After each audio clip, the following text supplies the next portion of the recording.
Until 1989, we lived in communist East Germany under the systematic surveillance and spying of the notorious secret police Stasi. It was a state that encouraged assimilation and demanded subordination. A state from 1961 locked up its people, that had to barricade itself behind a wall for fear of losing its citizens to the West. In so doing, it took 18 million people hostage.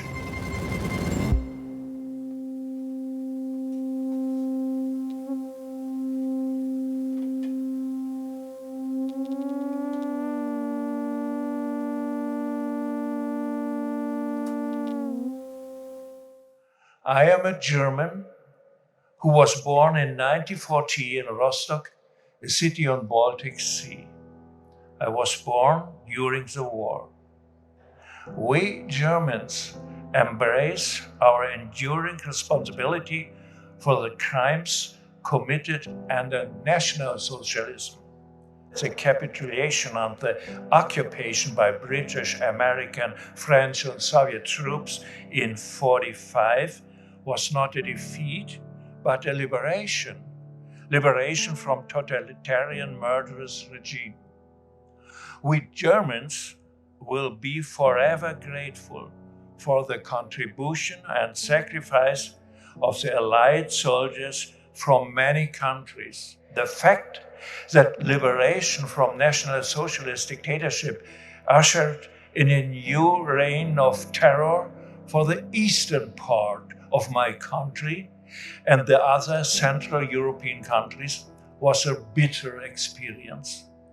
The Soviet Union brought new oppression, another kind of dictatorship, an ongoing system of despotism and continuing powerlessness. I had first-hand experience of this when in 1951 my father was arrested for no reason and disappeared without trace. We had no idea whether he was still alive.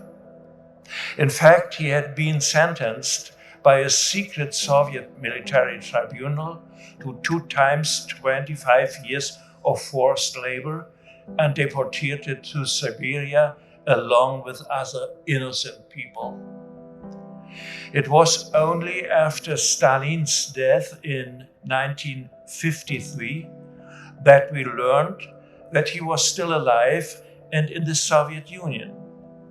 It was 1955 before those who had survived the starvation and slave labor in Siberia returned. My father was, thank God, among them. I personally worked as a Lutheran pastor.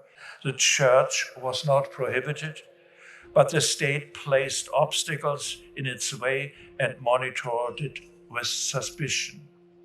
Those who associated were often not allowed to study or advance their careers. Some were even imprisoned for their convictions. Yet, for many people, the church was a space in which a frank word, human interaction, and a fundamental oppositional stance were possible. And the Christian faith gave many of us hope of change, which many others inhabitants of the country had long abandoned.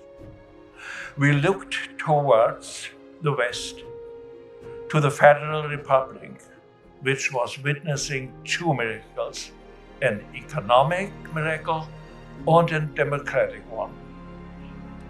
The West Germans were firmly anchored in the space of freedom, something that we East Germans could only dream of. Until 1989, all those in East Germany who longed for freedom repeatedly encountered bitter defeat. In 1953, Soviet tanks crushed workers' uprisings in more than 700 places in the former GDR. We witnessed the suppression of the uprising in Hungary in '56 and the Prague Spring in 1968. We saw how the strikes of the Polish workers in 1970 were stamped down, and how the free trade union Solidarność was banned in 1981. And yet, when President Reagan stood at the wall before the Brandenburg Gate in 1987 and appealed, Mr. Gorbachev, tear down this wall. we admired his clarity and his optimism. Yet, we did not realize that his words were a kind of visionary reality. We could not believe that the system of communist domination would so fast begin to crumble, but the day came. Ronald Reagan spoke the right words at the right time and in the right place. Soon afterwards, inspired by the fight for freedom of the brave Poles and appalled by the paralysis of their leaders from the early summer of '89, people in more and more countries in Eastern and Central Europe began to lose their fear.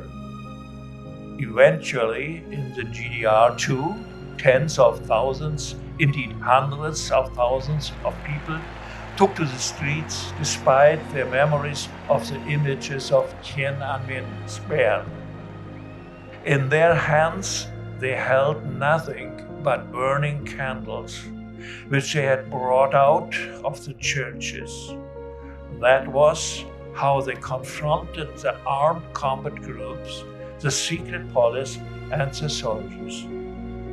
And the most beautiful phrase in German political history rang out, "We are the people." That moment, when the oppressors lost their hold on power, when 70,000 people took to the streets of Leipzig and then went on to protest against the regime in other cities, was the greatest moment in my life. It was the moment of liberation.